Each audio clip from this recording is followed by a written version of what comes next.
मित्रांनो, काल आपण नाऊनची केस पाहायला सुरुवात केली आणि केस पाहत असताना आपल्याला कळालं की 6च प्रकारच्या फक्त केस इंग्लिशमध्ये आहेत. जसं मराठीमध्ये 8 प्रकारच्या आहेत. प्रथमा, द्वितीया, तृतीया अशी नावच त्यांची आहे. फक्त शेवटचं अष्टमी न म्हणता त्याला संबोधन म्हटलेलं आहे. मराठीमध्ये 8 तर इंग्लिशमध्ये फक्त किती आहेत? 6च आहेत. त्यातलं बघा नॉमिनेटिव्ह केस आहे. नंबर 2ला होतो ऑब्जेक्टिव्ह केस, जिला आपण ॲक्युझेटिव्ह केस देखील म्हणतो. नंबर 3ला डेटिव्ह केस, नंबर 4ला ॲब्लेटिव्ह केस, नंबर 5ला पॉझेसिव्ह केस आणि नंबर 6ला नॉमिनेटिव्ह ऑफ ॲड्रेस, जिला आपण व्होकेटिव्ह केस देखील म्हणतो. तर आपण ह्या प्रत्येक केसला आता सविस्तर पाहणार आहोत, जेणेकरून ती आपल्याला अवघड वाटणार नाहीत. बघा त्यामध्ये केस ऑफ नाउन. नामाची केस यासाठी शिकायची आहे कारण आम्हाला नामाच्या ऐवजी पुढे चालून सर्वनाम वापरायचा आहे आणि असे प्रश्न परीक्षेत देखील आपल्याला विचारतो की नामाच्या ऐवजी काय करा तुम्ही? सर्वनाम. मग सर्वनाम जर वापरायचं असेल नामाच्या ऐवजी तर त्याच नामाचं लिंग, त्याच नामाचं वचन, त्याच नामाचं त्याला पर्सन धारण करावं लागेल आणि त्याच नामाची केस देखील त्या सर्वनामाला घ्यावी लागेल. मग आपण दोघांची सोबतच शिकणार आहे. नाऊन सोबत आपण प्रोनाऊनला देखील घेणारच आहोत. बघा केस ऑफ द नाऊन मध्ये आपल्याला सगळ्यात पहिले पाहायचं ती म्हणजे नॉमिनेटिव्ह केस. या नॉमिनेटिव्ह केसला आपण मराठीमध्ये प्रथमा विभक्ती म्हणतो.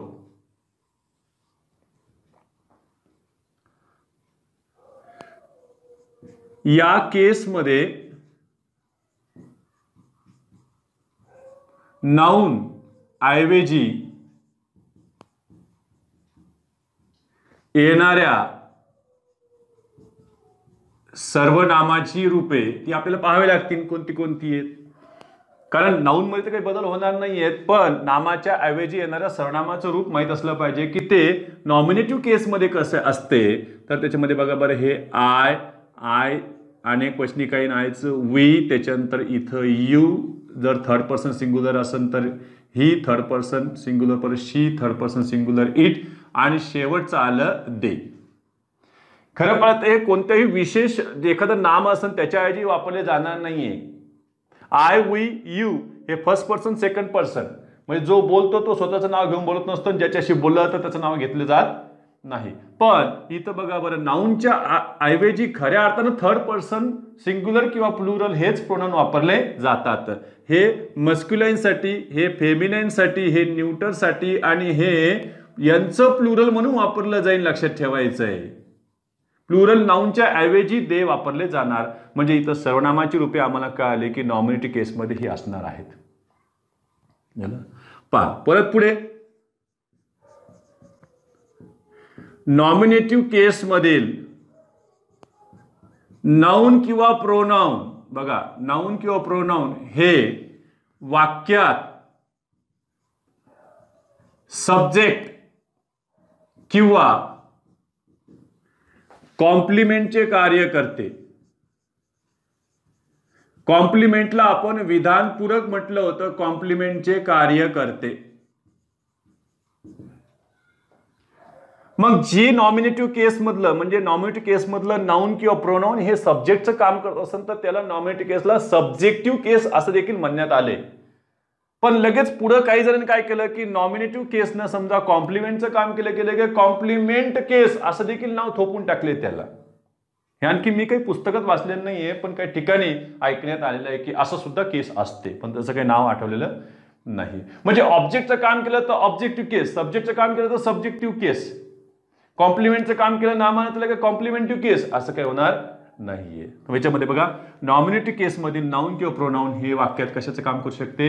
सब्जेक्टचं. मग आता आपण सर्वात पहिले पाहूया की सब्जेक्ट येते कुठे. नॉमिनेटिव्ह केस अभ्यासायची आहे, कॉम्प्लिमेंट येते कुठे ते देखील आपल्याला अभ्यासावं लागेल. मग बघा त्यामध्ये सर्वात पहिले सामान्यतः वाक्यात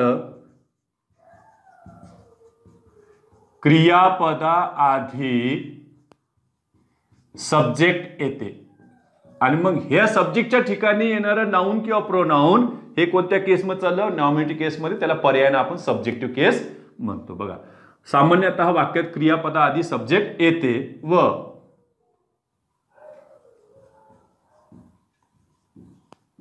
सब्जेक्टचे कार्य करणारे नाऊन किंवा प्रोनाऊन हे सब्जेक्टिव्ह केस मध्ये गृहीत धरले जाते. म्हणजे हे नॉमिनेटिव्ह केस सोबत त्याला आणखीन एक नाव मिळालं, सब्जेक्टिव्ह केस.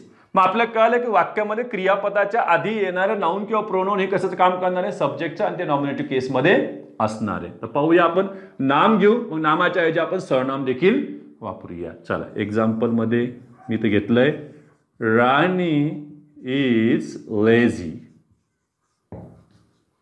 चला, वर्बच्या आधी कोण आले, सब्जेक्ट. हे 7 टाइप्स आपले विसरायचे नाहीत. 7च्या 7 टाइप मध्ये आपल्याला आठवत असेल बघा बरं, 7 टाइप्स. प्रत्येक ठिकाणी तुम्हाला हे 2 गोष्टी तर सोबत दिसता येत बघा.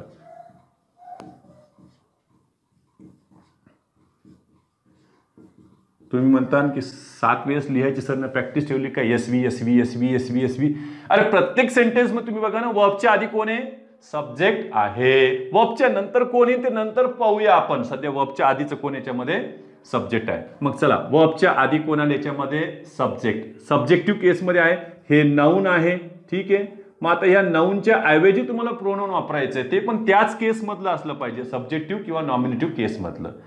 उद्या जर इथं अंडरलाईन करून याची केस विचारली तर आपण लगेच विचार करायचं की वर्बच्या आधी आलेलं नाऊन हे नॉमिनेटिव्ह केसमध्ये आहे. जर ते नाऊन असलं तर मग सब्जेक्टिव्ह केस शोधायचं. दोन्ही नावं तर ते एकदा देणार नाहीयेत, दिले तर मग 2 पर्याय असे देतील, ओनली ए अँड बी ह्या पद्धतीचे. चला, यावे नाऊन. मग या ठिकाणी तुम्ही ही वापरणार आहात का, शी वापरणार आहात का, इट वापरणार आहात का, आय वापरणार. मुद्दामून आय का दिलं, एखादी मुलगी म्हणून ना माझं नाव राणी आहे, माझंच वाक्य येते, तुझं वाक्य नाहीये. मग तसं असतं तर इथं ॲम आलं असतं, मग आय एम लेझी करायचं तिथं तर नाही. मग इथं इज तसंच राहील. मग इथं काय आलेलं आहे, शी इज लेझी. या आता तुम्हाला वापरावं लागेल. दुसरं घेतलंय आम्ही बघा, द चाइल्ड इज क्राईंग. याच्या ऐवजी तुम्हाला वापरायचे बघा, याची केस कोणती आहे, वर्बच्या आधी आलेले आहे, म्हणजे हे सब्जेक्ट आहे आणि सब्जेक्ट आहे, हे नाऊन आहे, नाऊन आहे ते हे नॉमिनेटिव्ह केस आहे. याच्या ऐवजी तुम्हाला प्रोनाऊन वापरायचं आहे. मग तुम्ही ही घेणार आहात का, शी घेणार आहात का, इट घेणार आहात, असं ते तुम्हाला विचारतील अशा पर्यायानं. मग बघा, द चाइल्ड याचं निश्चित जेंडर माहीत नाही, पण नंबर माहिती आहे, वचन माहिती आहे, एकवचनी आहे. मग ही नाही, शी नाही, मग कोण याच्यामध्ये, इट. आपण पाहिलं चाइल्ड, बेबी, इन्फंट, कालच तो नियम झालेला आहे, त्याच्यामध्ये आपण त्यांना इट कन्सिडर करतो. बघा, तिसरं, the rich exploit the poor. आम्ही तुम्हाला पर्याय दिला वी, दुसरा पर्याय दिला यू, तिसरा पर्याय दिला आम्ही तर दे. कोणासाठी, यांच्यासाठी वापरा. चला, इथलं वर्ब कोण आहे, एक्सप्लॉइट. आता वर्ब सांगाय सिंग्युलर आहे का प्लुरल आहे, वर्ब सिंग्युलर आहे का प्लुरल आहे. आपण पाहिलं बघा, वर्बला यस लागलं तर वर्ब सिंग्युलर असतं, वर्बला यस नाही लागलं तर वर्ब काय झालं, प्लुरल झालं, कारण याच्या आधी आय कुठेही आलेलं नाही. मग द रिच हे काय झालं, याच्यातलं सब्जेक्ट आणि ते नॉमिनेटिव्ह केसमध्ये आहे आणि प्लस ते प्लुरल नाऊन मध्ये आहे, कारण द रिच हे आपण काय करतो, रिच पीपल या अर्थाने गृहीत धरतो. मग आता हे नाऊन असेल तर नामाच्या ऐवजी तुम्हाला याला तर घेता येणार नाही, यालाही घेता येणार नाही. काय फर्स्ट पर्सन, सेकंड पर्सन हे निश्चित कोणत्या नामाच्या ऐवजी वापरले जात नाही. मग आता कोण आलं याच्यामध्ये, दे.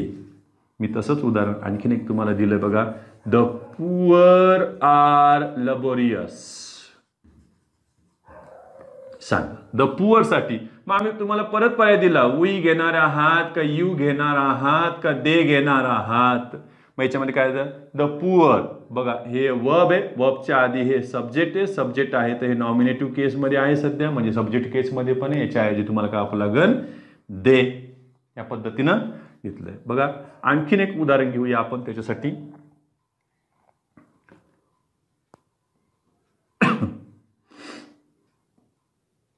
झालेले आहेत बघा, डॉग्स आर डोमेस्टिक ॲनिमल्स. या टाईपचं उदाहरण एक्झाम लिहून गेलेलं आहे. पुढे बघा, म्हणजे यांनी याला अंडरलाईन न करता पुढे एक रिकामी जागा दिली, पुढे एक वाक्य दिले बघा, आर डॅश आर युजफुल. म्हणजे याचा अर्थ नामाची आवृत्ती टाळायची असेल तर या ठिकाणी तुम्हाला प्रोनाऊन घ्यावा लागेल आणि त्यासाठी या नामाची केस आणि याचा नंबर येणं आवश्यक आहे. मग आता डॉग सिंग्युलर आहे का प्लुरल आहे, तर द डॉग नाही, ते काय झालं डॉग्स आर, म्हणजे हे प्लुरल मध्ये आहे, हे वर्ब आहे, वर्बच्या आधी आलेलं हे सब्जेक्ट आहे आणि ते प्लुरल नाउन मध्ये आहे. मग यासाठी तुम्हाला इथं इट घ्यावे लागेल का दे घ्यावे लागेल सांगा. मग आता dogs are domestic animals, it are असं घेता येईल का, तर नाही, ते एक नाही आहे, लक्षात ठेवा. इथं काय घेईल तुम्हाला दे आर युजफुल. या पद्धतीनं पहिलं आपण पाहिलं की वाक्यामध्ये क्रियापदा आधी येणारं नाउन किंवा प्रोनाउन हे सब्जेक्टिव्ह केसमध्ये, थोडक्यात नॉमिनेटिव्ह केसमध्ये असते. एवढं आपण स्क्रीनशॉट काढून घ्या. याच्या पुढे आणखी आपण निघूया.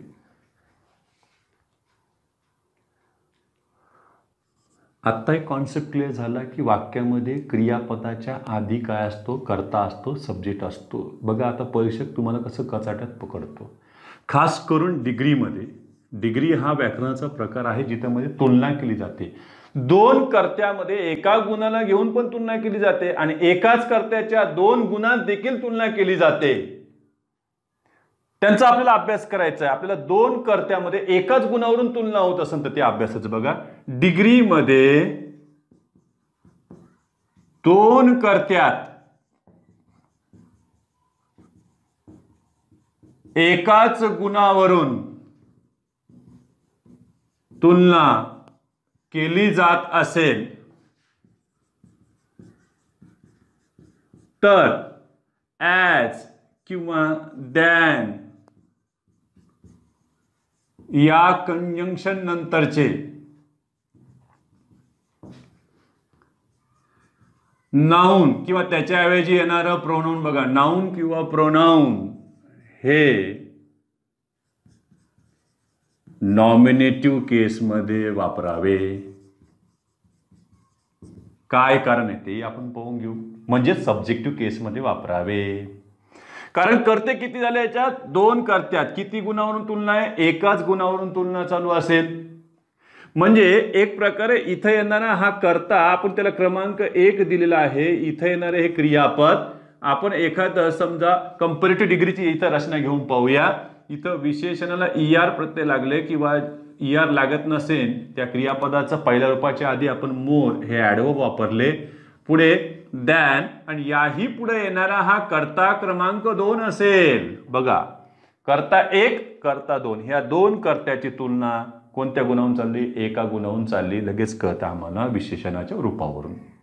जर हेच पॉझिटिव्हची रचना असती तर कर्ता 1 क्रियापद इथं ॲज विशेषण ॲज आणि पुढे कर्ता क्रमांक 2 अशी रचना याच्यामध्ये आली असते. आपण यांचा तरी वापर पाहूया व्यवस्थितपणे. म्हणजे याचा अर्थ इथे येणारं नाउन किंवा प्रोनाउन हे तुमचं कशामध्ये पाहिजे, नॉमिनेटिव्ह केसमध्ये. हे सुद्धा मग कशात पाहिजे, नॉमिनेटिव्ह केसमध्येच पाहिजे. पण आता विद्यार्थ्यांचा गोंधळ कसा होतो, हे इकडचं बरोबर काढतात कारण लक्षात येणार आम्हाला क्रियापदाच्या आधी येणारं नाउन किंवा प्रोनाउन हे काय असतं, नॉमिनेटिव्ह केसमध्ये असते. क्रियापदाच्या आता बघा एवढंच सांगितलं बरं मी, पुढचं काही सांगितलंच नाही. तरीही काही जण लगेच असलेल्या ज्ञानावरून नसलेल्या ज्ञानाचा अर्थ लावायचा. काय, क्रियापदाच्या आधी येणारे नाउन किंवा प्रोनाउन सब्जेक्टिव्ह केसमध्ये असते. क्रियापदाच्या नंतर येणारे नाउन किंवा प्रोनाउन हे ऑब्जेक्टिव्ह केसमध्ये असते. वा, लावलं ना आपल्या मनातच काम. मग झालं प्रॉब्लेम आता सुरू. बघूया आपण खरं एक्झाम्पल मध्ये. राजू इज लेझियर दॅन राणी. आपण यांचंच पाहूया बस. ते यांची केस तुम्हाला विचारणार नाही कारण यांना माहिती आहे वर्बच्या आधी याला तुम्ही सब्जेक्ट म्हणताय. या ठिकाणी बरोबर तुम्ही सर्वनाम काय घेता, सब्जेक्टिव्ह केससाठी ही, नॉमिनेटिव्ह केससाठी ही. ते विचारतील इकडे याची केस कोणती आहे सांगा मला. तर काही जण डोकं लावतील दॅन हे प्रेपोजिशन आहे त्याच्यामध्ये ऑब्जेक्टिव्ह केस आहे. मला सांगा इकडं सब्जेक्ट आणि तिकडं ऑब्जेक्ट यांची तुलना कशी होईल हो. सब्जेक्ट ऑब्जेक्टची तुलना होणार नाही. दोन्ही सब्जेक्ट पाहिजे ना, मग दोन्ही सारख्याच केसमध्ये पाहिजेत ना. मग चल एक प्रकारे एक लक्षात ठेवायचं, यांचं पुढं क्रियापद गायब झाल्यामुळे ही स्थिती निर्माण झालेली आहे, इज नाहीये. मग इथं जर तुम्हाला केस न विचारता डायरेक्टच विचारलं असं सांगितलं तुम्ही शी घेणार आहात का हर घेणार आहात, तर काही जण वाचनावर जास्त भर देतात. काय, Raju is lazier than Rani, he is lazier than she, he is lazier than her. छान काय वाटतंय, he is lazier than she, he is lazier than her, than she, than her, than her, than her. झकास. घेतलं. चुकलं का? पुढं व बघ बरं, इज आता काय तर हर इज असं होईल का? शी इज, तर शी इज. हे न दिल्यामुळं प्रॉब्लेम झाला. तुम्ही हर घेतला गोंधळ झाला. काय म्हणते मग त्यांनी द्यायचं नाही का? त्यांनी दिलं असतं तर आम्ही कशाला गोंधळ नसतो. मग तेच तर त्यांचं काम आहे की तुम्हाला तो नियम कळतो की नाही कळतोय व्याकरण दृष्टीने. स्पोकन फॉर्म मध्ये तुम्ही कसंही काही वापरायला लागलात. रिटर्न मध्ये आपण रिटर्नची आहे आपली एक्झाम. जरी ऑब्जेक्टिव्ह असले काळे करते तर शेवटी रिटर्नच आलेत ना. चल, म्हणजे इथं उत्तर कोण आले? दॅन शी सब्जेक्टिव्ह केसमध्ये आपल्याला पाहिजे होतं. जर या ठिकाणी असे आम्ही डायरेक्ट प्रोनाउनच वापरून दिले असते. आता सांगा, यू आर टॉलर दॅन, काय घेणार? रिकामी जागा टाकली. आय घेणार का मी घेणार? सांगा आता. तुम्ही म्हणता सर वर्बच्या आधी आलेलं हे सब्जेक्ट आणि पुढे बघा, you are taller than I, you are taller than me, you are taller than I, you are taller than me, than me, than me. Spoken form छान वाटतं, दॅन मी. पण आन्सर काय खरं याच्यात? दॅन आय, दॅन मी होणार नाही. म्हणजे एक आणखी काय आलं की वर्बच्या आधी काय असतं इथं? सब्जेक्ट आहे. तर पण डिग्रीमध्ये दोन कर्त्यात तुलना चालू असेल तर वर्बच्या नंतर, थोडक्यामध्ये ते वर्बच्या आधीच आहे इकडं, दुसऱ्या वर्बच्या आधी. आपल्याला असं वाटतं की दोघांचे मिळून कॉमनच काढलं. कॉमन वगैरे काही काढलेलं नसतं. कारण मला सांगा इथं you are taller than I am असं राहील ते. त्याला म्हणजे इथं एक फरक पडला डिग्रीमध्ये.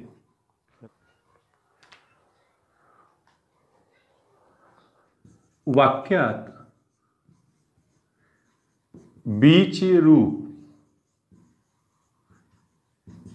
मुख्य क्रियापद असेल तर बीचे रूप एम, इज, आर, वॉज, वर ही बीची रूपे मेन वर्बची काम करणार. बघा, वाक्यात बीचे रूप मुख्य क्रियापद असेल तर त्यानंतर येणारे नाउन हे कॉम्प्लिमेंटचे कार्य करते व या ठिकाणी येणारी नाउनची केस ही नॉमिनेटिव्ह असते. म्हणजे कोणती केस ही? नॉमिनेटिव्ह. हिला आपण सब्जेक्टिव्ह केस म्हणण्याचा लगेच घात करायचा नाही. मी काय लिहिलं याच्यामध्ये? त्यानंतर येणारे नाउन, पण ह्या नामाच्या ऐवजी प्रोनाउन वापरायचे का नाही वापरायचे ते पण आता आपण पाहूया. बघा, मी एक्झाम्पल घेतले याच्यामध्ये. राणी इज अ स्टुडंट. आता हे घेतलेलं आहे मी याच्यात. बघा, हे स्टुडंट कोणाची माहिती देत आहे? राणीची. म्हणजे ह्याच्यातलं हे वर्ब आहे, हे याच्यातलं सब्जेक्ट आहे, त्यात काही वादच नाहीये. आता आपण एका टाईपकडे चालल्या बघा बरं, ह्याकडं. पहिली टाईप फक्त यस्वीची आहे, दुसरी कोणती आली? यस्वी सीएसची. म्हणजे हे कोणाची माहिती देत आहे? हे कॉम्प्लिमेंट आहे आणि ह्या ठिकाणी येणारं नाउन हे काही ऑब्जेक्टिव्ह केसमध्ये नसणार आहे. नाही तर बरं डोकं लावणं सुद्धा झालं. वर्बच्या आधी येणारं सब्जेक्टिव्ह केस, वर्बच्या नंतर येणारं ऑब्जेक्टिव्ह केस. लक्षात ठेवा, ऑब्जेक्टिव्ह केसमधलं वर्ब येण्यासाठी तुम्हाला सकर्मक क्रियापद आवश्यक आहे. मग आता याच्यामध्ये बघा, हे कॉम्प्लिमेंट झालेलं आहे. हे कोणाची माहिती देतं आहे? ह्या सब्जेक्टची माहिती, म्हणून आपण याला सब्जेक्ट कॉम्प्लिमेंट म्हणतो. मग या ठिकाणी येणारं आपण जे नाउन आहे हे नॉमिनेटिव्ह केसमध्ये आहे.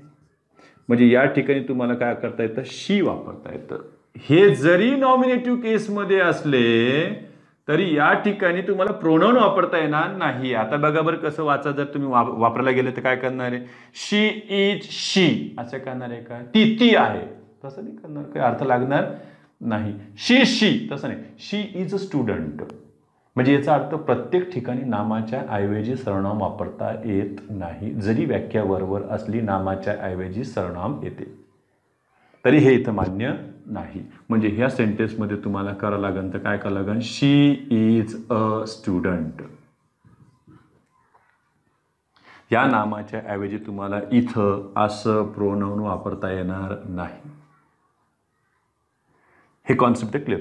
मग आता याला विरोध झाला कुठेतरी, कोणत्या तरी रचनेमध्ये झालाय. बघा बरं, एक रचना अशी आली, इट इज किंवा इट वॉज असं डमी सब्जेक्ट आणि डमी वर्ब वापरून सब्जेक्टवर विशेष भर दिला जातो.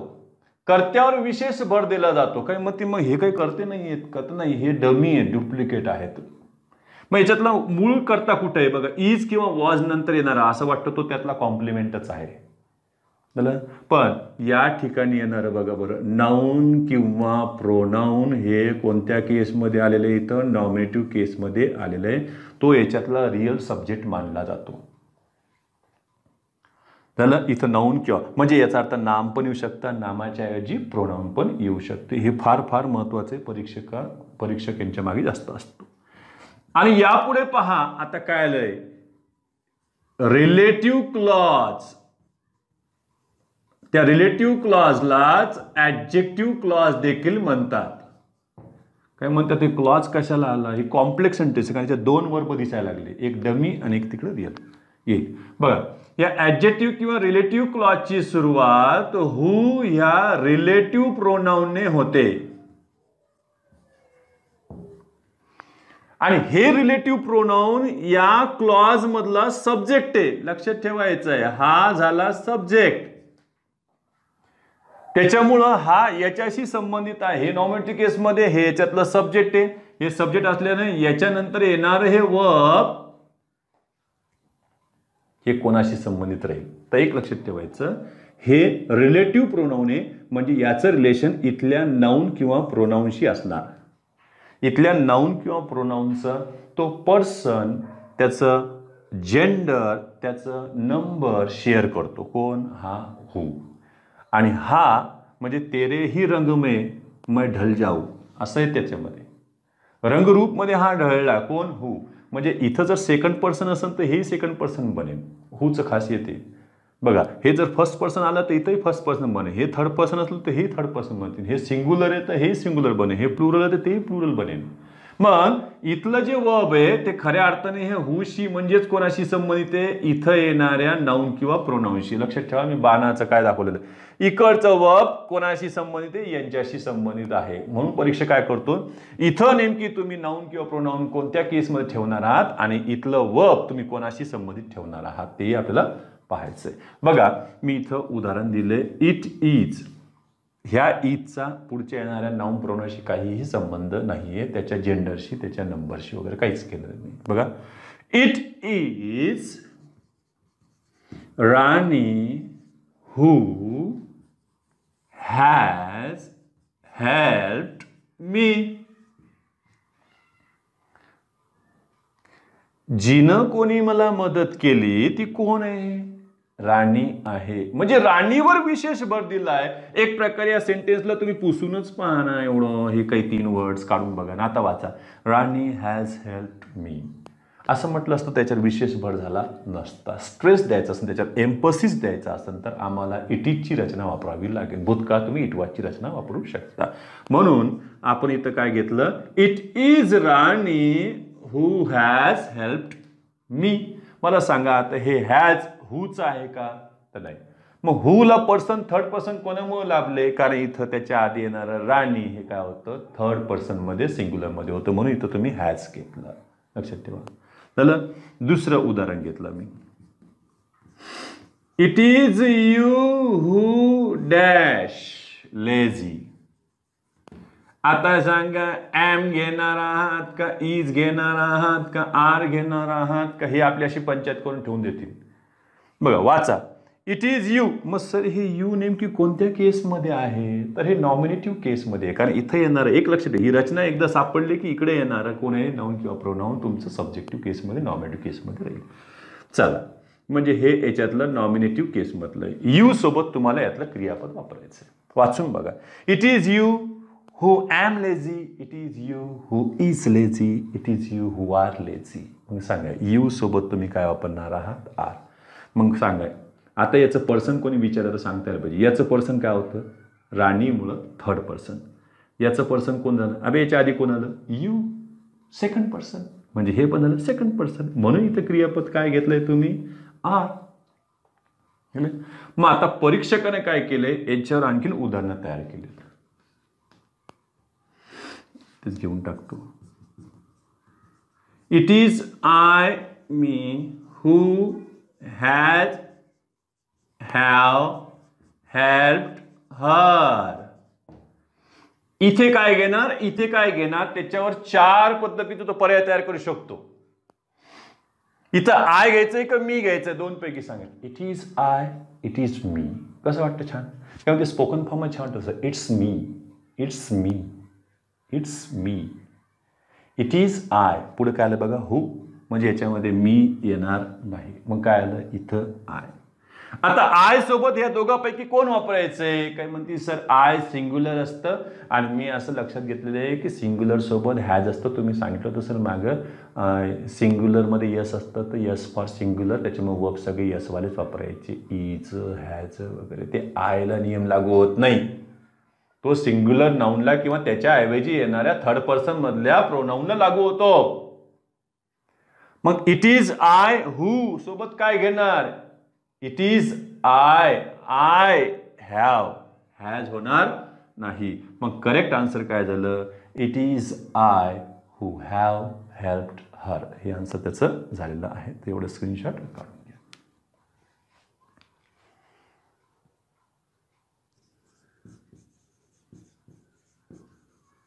Choose the correct sentence or sentences. त्यातलं पहिलं बघा, it is me who is lazy. It is I who is lazy. It is me who am lazy. It is I who am lazy. यातला correct कोणतं आहे मग, म्हणजे तुम्हाला हे सेंटेन्स जर पाहिलं तर फक्त एवढ्याच ठिकाणी तुम्हाला काहीतरी वेगळं पण दिसतंय, इथं काहीतरी वेगळं पण दिसतंय. बाकीच्या सेंटेन्समध्ये कुठेच प्रॉब्लेम नाहीये. बरं, इट इज मी का इट इज आय, तर इट इज आय म्हणजे इट इज मी हे याच्यातले पहिले ए आणि सी पर्याय काय झाले, रद्द झाले. आता एक लक्षात ठेवा, इकडून रद्द केला तर तिकडून परत मागून घुसायचं नाही त्याच्यामध्ये, इकडूनही त्याला फुली मारून ठेवून द्यायची, म्हणजे या घरात घुसायचं नाही आम्हाला आता. नाही तर बस इकडचं दार बंद की मागच्या दाराने घुसले काही जण, परत धिंगाणं सुरू, गोंधळ चालू सगळा. चल, इट इज मी का इट इज आय, तर मी तर गेलेत, आता कोण राहिलं, it is I, it is I. सांगा आय सोबत काय आलं इथं, इज. तुम्ही असं नका वाचू, हू इज छान वाटतं, हू एम चांगलं वाटत नाही, पण आय सोबत तुम्हाला इज घ्यायचं आहे का एम घ्यायचं आहे, तर आय सोबत तुम्हाला एम घ्यायचं, इज घ्यायचं नाही. हे रॉंग. करेक्ट कोण झालं याच्यातलं, डिकम. It is I who am lazy. बघा आणखीन एक महत्वाचं आहे, आपण जेव्हा व्हॉइस करायला जातो, लक्षात ठेवा, चेंज द व्हॉइस करताना त्याच्यामध्ये ऍक्टिव्ह व्हॉइसचं पॅसिव्ह व्हॉइसमध्ये रूपांतर करताना एक वेळेस काय झालं, पॅसिव्ह व्हॉइसचं वाक्य परीक्षेला दिले आणि त्यातील सुरुवातीला येणाऱ्या वर्बच्या आधीचा मेंबर कोण होता त्याचं त्यांनी केस विचारली होती, असं सुद्धा गोंधळामध्ये ते आपल्याला टाकू शकतात. बघा याच्यामध्ये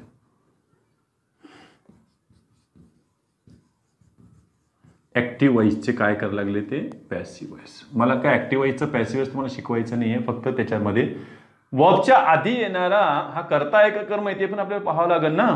बघा ऍक्टिव्ह व्हॉइस मध्ये एक रचना ओळखायला सोपी आहे. बघा त्याच्यामध्ये बीचे रूप आणि बीच्या रूपाच्या नंतर V3 ही रचना येत नाही, एवढं लक्षात ठेवायचं. ही कुठे आहे, ऍक्टिव्ह व्हॉइस मध्ये बीच्या रूपाच्या नंतर V3 येत नाही. त्याच्यामध्ये कंटिन्युअस टेन्स मध्ये तुम्ही VING वापरू शकता बीच्या रूपाच्या नंतर, am is are VING, was were VING. लक्षात ठेवा, 2 काळासाठी वापरते. इकडे मात्र पॅसिव्ह ओळखायची सोपी पद्धत आहे. बीच्या रूपानंतर कितवे रूप असते, तिसरे रूप असते. तिसऱ्या रूपाला ING प्रत्यय कधीच नसते, त्याला DED टी तुम्ही तिसरं रूप तयार करा. ही यांची खासियत. नाही तर आपल्या एकच डोक्यात असतं पॅसिव्ह व्हॉइस म्हणजे बाय प्रिपोजिशन आले की पॅसिव्ह व्हॉइस असते, तसं काही डोक्यात घ्यायचं नाही. आपण यांचं काही उदाहरण पाहूया आणि मग त्याची केस पण पाहून घेऊ. बघा इथे दिलं मी, राजू हेल्प्स राणी. हे सब्जेक्ट, हे वर्ब, हे ऑब्जेक्ट. आपल्याला माहिती आहे वर्बच्या आधी कोण असते, सब्जेक्ट. इकडे कोण आले आता याच्यात, ऑब्जेक्ट. ते ऑब्जेक्टिव्ह केसमध्ये आले कारण इथं बीचं रूप नाहीये. आता याला मला पॅसिवाइज करायचं असेल तर काय करेन मी, इकडचं राणे इकडे आले आणले, याची काही स्पेलिंग मी बदललेली नाही, जशी तशीच ठेवलेली आहे. मग आता प्रश्न हा निर्माण झाला की इथलं ऑब्जेक्ट ऑब्जेक्टिव्ह केसमध्ये होते, तर इथं आल्यावर हे काय झालं, याला ऑब्जेक्टच म्हणायचं का झालं बघा. मग राणी इथं झालं इज, हेल्पचं थर्ड फॉर्म हेल्प्ड, आणि इकडं बाय राजू चालला गेला.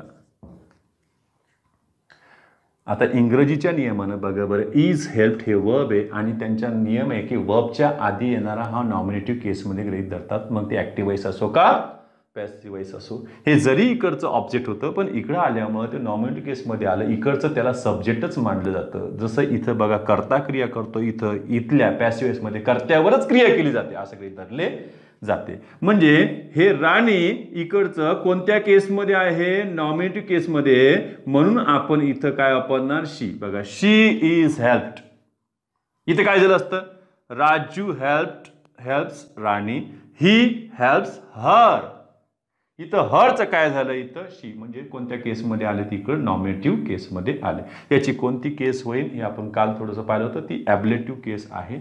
झालं, याचं रूप आपण नंतर पाहू. हे यांच्याकडे आले. ऍक्टिव्ह पॅसिव्ह मध्ये एवढं गोंधळ करून घ्यायचं नाही, कारण इथं येणारा कोण असतो, शेवटी आपण एवढं सोपं लक्षात ठेवणं, वर्बच्या आधी येणारा कोण आहे, नॉमिनेटिव्ह केस, दास्तान करून घ्यायचं नाही. मराठीत सुद्धा तसंच असतं, कर्तरी प्रयोगामध्ये कर्ता प्रथम, कर्मणी प्रयोगामध्ये कर्म प्रथम, संपलं, ताणच घ्यायचं नाही. यावे पुढे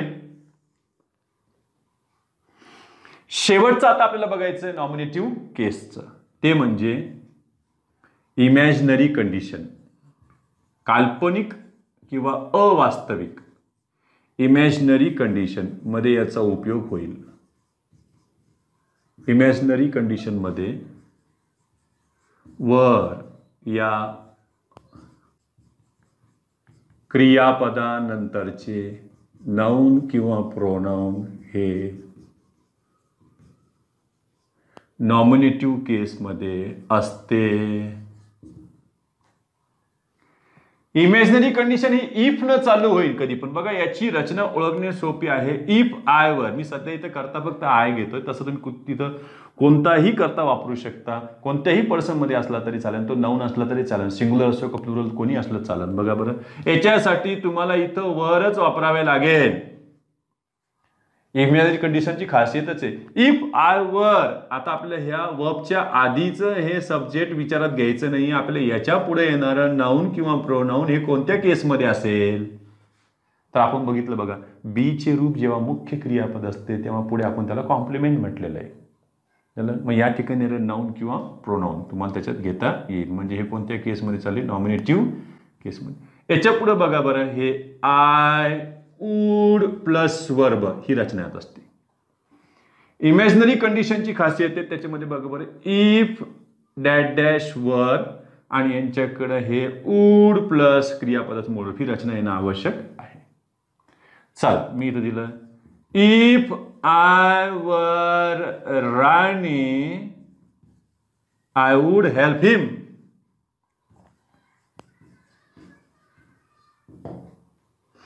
म्हणजे मी जर राणी असतो, म्हणजे मी जर राणीच्या ठिकाणी असतो तर मी काय केली असती, त्याला मदत केली असती. याचा अर्थ राणीनं त्याला मदत केलेली नव्हती.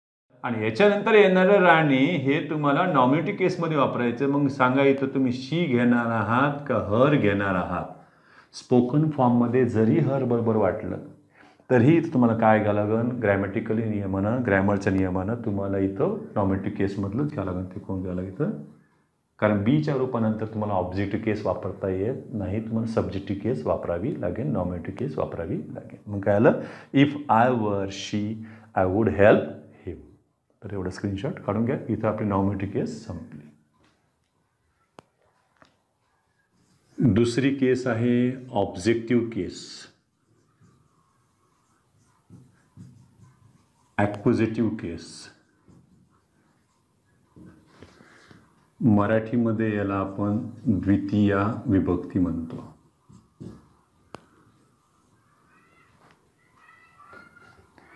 हे कुठे येईल बघा बरं, यामध्ये यात नाउनचे रूप बदलत नाही, परंतु सर्वनामाची रूपे बदलतात. म्हणजे आपण आधी पाहिलं होतं बघा की सब्जेक्ट असतानाची काय रूपे होती आणि आता ऑब्जेक्ट असतानाची काय रूपे असतील. सब्जेक्ट असताना आपल्याकडे आय होते, तर यांच्याकडे मी आहे, यांच्याकडे वी आहे, तर यांच्याकडे अस आहे, यांच्याकडे यू आहे, तर काही म्हणते इथंही यू आहे. काही नाही सर, दोघात फरक आहे सर, हे वाय कॅपिटल आहे, हे वाय स्मॉल आहे, तसं काही डोक्यात घ्यायचं नाही आहे. दोघं स्पेलिंग सारखीचे, अर्थ मात्र बदलतात. चल यू, त्याच्यानंतर पुढे आले इथे ही, हीचे झाले हिम, शी ऑब्जेक्टिव्ह केसमध्ये झाले हर, इट, इटचं इटच. परत प्रॉब्लेम झाला, म्हणजे या ठिकाणी ओळखणं तुम्हाला थोडंसं कठीण जाईल. झालं. आणि शेवटचं आहे बघा याच्यात दे, देचं काय झालं इथे देम, ही झाली ऑब्जेक्टिव्ह केस. खास करून आपल्या नामासाठीच लक्षात ठेवायची आहेत. नामाच्या ऐवजी आपल्या सर्वनामाला वापर करायचा आहे. मग आता ऑब्जेक्टिव्ह केसमध्ये नाउन किंवा प्रोनाउन कुठे वापरायचे, ऑब्जेक्ट सेंटेन्समध्ये कुठे येते, तर बघा वाक्यात सकर्मक क्रियापदानंतर, इंग्लिशमध्ये सकर्मक क्रियापदाला मोनो ट्रान्झिटिव्ह वर्ब म्हणतात. मोनो म्हणजे एकच कर्म असणारे क्रियापद. बघा वाक्यात सकर्मक क्रियापदानंतर येणारे नाउन किंवा प्रोनाउन हे ऑब्जेक्टिव्ह केसमध्ये असते, कारण ते कार्यच ऑब्जेक्टचे करणारे. कर्माचे कार्य करणारे नाउन किंवा प्रोनाउनची विभक्ती कोणती झाली, ती ऑब्जेक्टिव्ह केस झाले, त्यालाच अक्युजेटिव्ह केस आपण म्हणतो. पहिले काय झालं, सकर्मक क्रियापदानंतर यांचा क्रम लागेल. एक आणखीन बघा बरं, लेट या क्रियापदानंतर येणारे नाउन किंवा प्रोनाउन हे ऑब्जेक्टिव्ह केसमध्ये असते. लेटचा अर्थ तर अलाउ किंवा परमिट असाही लावला जाईल. काही काही ठिकाणी फक्त डमी रचनेसाठी सुद्धा लेट वापरतात. चला, आणि तिसरं आहे त्याच्यामध्ये प्रिपोजिशन नंतर कोणते प्रिपोजिशन सोडून ते पण लक्षात ठेवायचे, कारण आपण ह्या प्रिपोजिशनला बाजूला ठेवणार. टू, फॉर, बाय, फ्रॉम हे प्रिपोजिशन सोडून. झालं. प्रिपोजिशन नंतर येणारे नाउन किंवा प्रोनाउन हे ऑब्जेक्टिव्ह केसमध्ये असते. 2-3 गोष्टी देऊन टाकले. बरोबर. सर्वात पहिले पोहे आपण सकर्मक क्रियापदाच्या नंतर येणार नाउन किंवा प्रोनाउन. चल एक्झाम्पल पाहिलं याच्यामध्ये, राणी बीट्स राजू. चांगलं मार, चांगलं चोप. चला, बीट्स हे काय झालं याच्यातलं वर्ब, हे झालं याच्यातलं सब्जेक्ट, आणि हे झालं याच्यातलं ऑब्जेक्ट. म्हणजे कोणती टाईप आली, एसव्ही ओची. म्हणजे आपण आता हे तिसऱ्या टाईप मध्ये आलेलं आहे, एसव्ही ओ. इथं फक्त एसव्ही होतं, इथं एसव्ही सीएस, इथं एसव्ही ओ. वर्बच्या नंतर काय आलं तिथं ऑब्जेक्ट.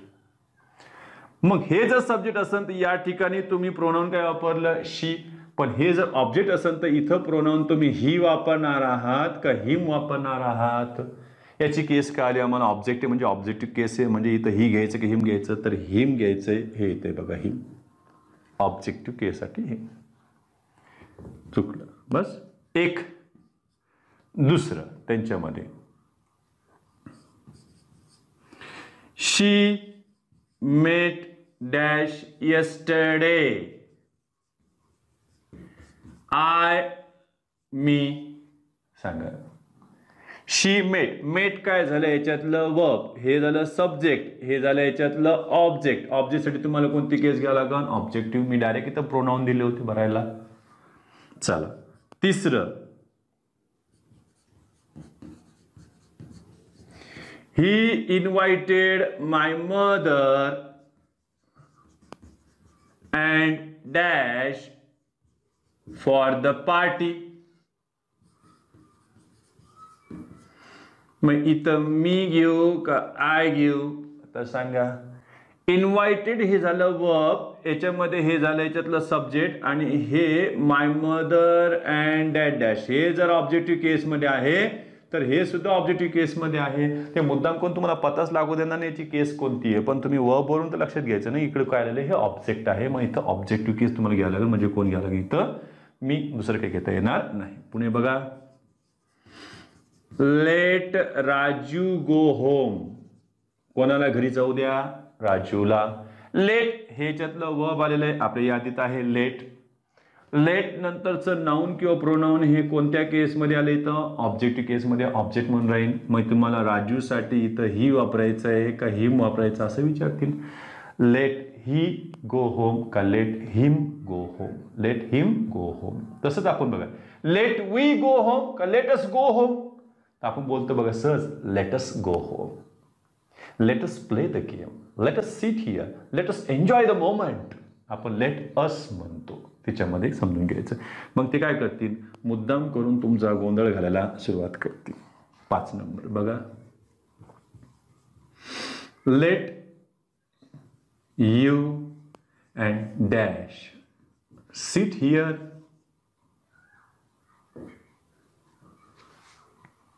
मग पर्याय देतील ते तुम्हाला, पर्याय काय देतील, पर्याय दिला त्यांनी मी आणि दुसरा पर्याय दिला आय. तर काही जण नवीन डोकं लावू शकतो, हे यू आहे का हे यू आहे, हे यू आहे का हे यू आहे, काय कळायला नाही. लेट यू, पण एक लक्षात द्यायचं, लेट आलेलं आहे म्हणजे ह्याच्यातलं ऑब्जेक्ट आहे, इथे तुम्हाला ऑब्जेक्टिव्ह केस वापरायची आहे. मग इथं कोण घ्यायला लागेल तुम्हाला, मी, आय वापरता येणार नाही. बस, let you and me sit here म्हणजेच काय, लेट अस सिट हिअर. मुद्दामून असला फोडून तरी यू आणि मी तयार करू शकतात, असे इथं प्रॉब्लेम्स करतात. बघा पुन्हा, the boys are talking about Rani, कोणाविषयी बोलता येते, राणीविषयी. द बॉईज सांगा आता, हे बॉईज काय झालं, याच्यातलं हे वर्ब आणि हे वर्बच्या आधी आलेलं हे सब्जेक्ट. बॉईज साठी तुम्ही प्रोनाउन काय वापरलं इथं, दे, प्लुरल मध्ये आहे they. They are talking about, about काय झालं याच्यातलं, हे झालं याच्यातलं प्रीपोजिशन. इथे येणारं हे कोण झालं, नाउन, ऑब्जेक्टिव्ह केसमध्ये झाले. आणि मग इथं तुम्ही शी वापरणार आहात का हर वापरणार आहे, असे प्रश्न ते करू शकतात. तर दे आर टॉकिंग अबाउट हर, हे झालं त्याचं उत्तर. ज्या पद्धतीने तुम्हाला उदाहरणं परीक्षेमध्ये टाकले जातील, तर एवढं स्क्रीनशॉट काढून घ्या. आता जी टाईप घ्यायची ती आपल्याला SVOO, म्हणजे किती ऑब्जेक्ट येतील याच्यामध्ये, 2 ऑब्जेक्ट येतील.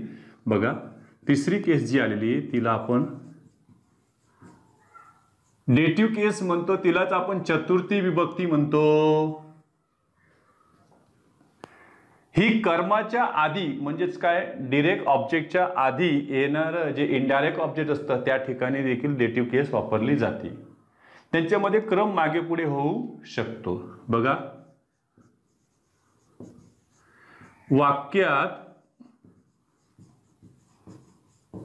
इनडायरेक्ट ऑब्जेक्टचे कार्य करणारे नाउन किंवा प्रोनाउन हे डेटिव्ह केसमध्ये असते.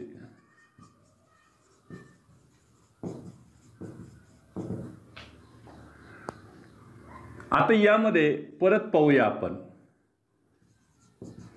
यात नाउनचे रूप बदलत नाही, म्हणजे नाम रूप बदलायला तयार नाहीये. परंतु आता काय झाले बघा बरं, परंतु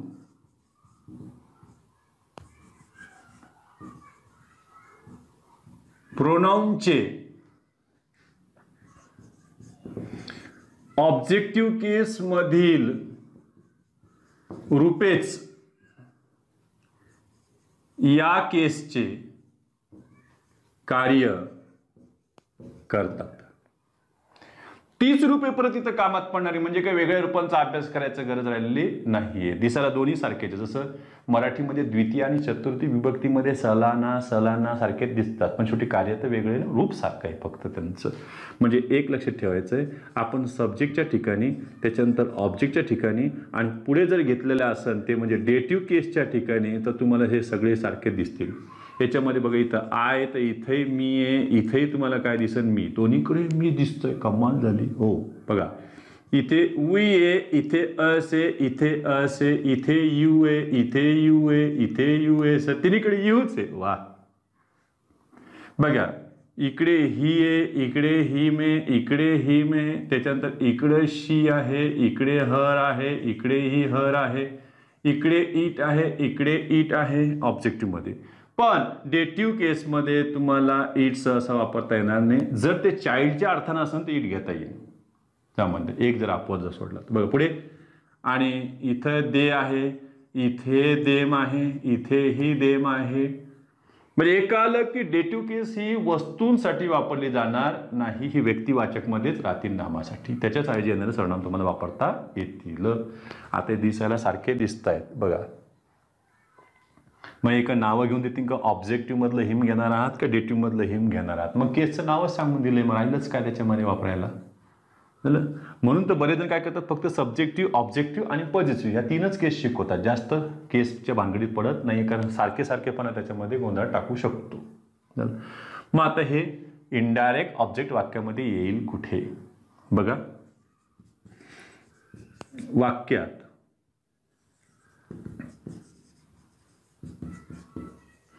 डायट्रान्झिटिव्ह वर्ब याला आपण द्विकर्मक क्रियापद म्हणतो. वाक्यात डायट्रान्झिटिव्ह वर्ब नंतर दोन कर्म वापरले जातात. त्यात दोन कर्म कोणते, तर एक डायरेक्ट ऑब्जेक्ट आणि दुसरं इनडायरेक्ट ऑब्जेक्ट, त्यांच्यामध्ये वापर आहे. बघा बरं, सब्जेक्टच्या नंतर येणारं वर्ब डायट्रान्झिटिव्ह आहे, त्याच्यामध्ये पहिली आपण रचना घेतोय की इनडायरेक्ट ऑब्जेक्ट इथं येईल, याला आपण अप्रत्यक्ष कर्म म्हणतो. हे राहील तुमचं डेटिव्ह केसमध्ये, आणि त्याच्या पुढे राहील ते डायरेक्ट ऑब्जेक्ट, याला आपण प्रत्यक्ष कर्म म्हणतो. आणि हे जाईल याच्यामध्ये ऑब्जेक्टिव्ह केसमध्ये, ज्याला आणखीन एक नाव दिलं होतं आपण ॲक्युझेटिव्ह केस. यांचा क्रम जर मागं पुढे झाला तर आपण एक लक्षात ठेवा, ही एक प्रकारची रचना आहे. दुसरी एक रचना अशी येईल की सब्जेक्टच्या नंतर वर्बच्या नंतर येईल हिच्याकडं डायरेक्ट ऑब्जेक्ट, आणि डायरेक्ट ऑब्जेक्टच्या नंतर इनडायरेक्ट ऑब्जेक्ट तुम्हाला टू किंवा फॉर या प्रिपोजिशन नंतरच घ्यावे लागते. तरीही याची केस काही बदलत नाही, जी आहे तीच राहील, बदलणार नाही. ही खास करून आपल्याला ॲक्टिवाइज टू पॅसिवाइज करताना कामात पडेल, कारण दोन ऑब्जेक्ट जर मागं पुढे आले, इनडायरेक्टच्या नंतर डायरेक्ट आले, तर दोन पद्धतीने त्याचं व्हॉइस केले जाते. ही महत्त्वाची टाईप आहे. याच्यामध्ये आपण उदाहरण घेऊन टाकूया. बघा, राजू गेव राणी अ रोज, काय दिले तिनं, गुलाब. बघा याच्यामध्ये वर्बच्या आधी आलं हे सब्जेक्ट, सब्जेक्टसाठी घेतला आम्ही ही subjective case, nominative case. He gave what, काय दिले त्याने, गुलाब. म्हणजे हे झालं याच्यातलं डायरेक्ट ऑब्जेक्ट, त्याला आपण ओडी म्हणूया शॉर्ट फॉर्ममध्ये. कोणाला, राणीला. म्हणजे हे झालं इनडायरेक्ट ऑब्जेक्ट, म्हणजे इथेही तुम्हाला हर वापरता येईल. मग तुम्ही पर्याय असं घेणार आहेत का, हे हर घेणार आहे का हे हर घेणार आहे, असं घेणार आहे का तुम्ही, हे दोन हर एकदाच देणार आहे का परीक्षक तुम्हाला गोंधळ टाकायला, नाही देणार आहे. दोघांची स्पेलिंग सारखी, डेटिव्ह केस डॅश हर, मग त्याला मात्र तुम्हाला केस ओळखावा लागेल, लक्षात ठेवायचे. म्हणजे जसं मराठीत द्वितीया सलाना घेणार का चतुर्थी सलाना घेणार, मग ते कार्य ओळखून ठरवा. मग इथलं कार्य कोणतं झालं, हे इनडायरेक्ट ऑब्जेक्टचं आहे, त्याच्यामुळे हे आपण असे पर्याय घेणार नाहीये, पण त्यांनी हे पर्याय दिले असते असे. तर तुम्हाला काय घ्यायचंय बघा बरं, he gave she, he gave her, he gave her what a rose, रोजसाठी तुम्ही इट वापरू शकता. पण सर्वच गोष्टी सर्वनामात घेऊन वाक्याचे अर्थाचे अनर्थ निघू शकतात, बरोबर आहे. ही गेव हर इट, त्याने तिला ते दिले, असं कसं अर्थ लागतील विचित्र, म्हणून काही ठिकाणी नाम येणं आवश्यक आहे. ही गेव हर अ रोज. काय दिलं त्याचा उल्लेख होणे आवश्यक आहे. आणि हे जर क्रम मागं पुढे झाला तर बघा, Raju gave a rose to Rani. बघा बरं, इथं मी प्रिपोजिशन जोडलेलं आहे. हे झालं याच्यातलं सब्जेक्ट, हे वर्ब, हे परत काय झालं याच्यातलं ही, पुढे हे झालं याच्यातलं डायरेक्ट ऑब्जेक्ट, इथं तुम्ही इट वापरू शकता. आणि हे याच्यातलं इनडायरेक्ट ऑब्जेक्ट, इथे परत तुम्ही काय घेऊ शकता, हर. तर अशा पद्धतीनं आपण डेटिव्ह केस पाहिली. उद्याच्या तासाला आम्ही पुढच्या केस पाहू. याला थोडीशी रिव्हिजन देऊन पुढे निघूया. तोपर्यंत थांबूया.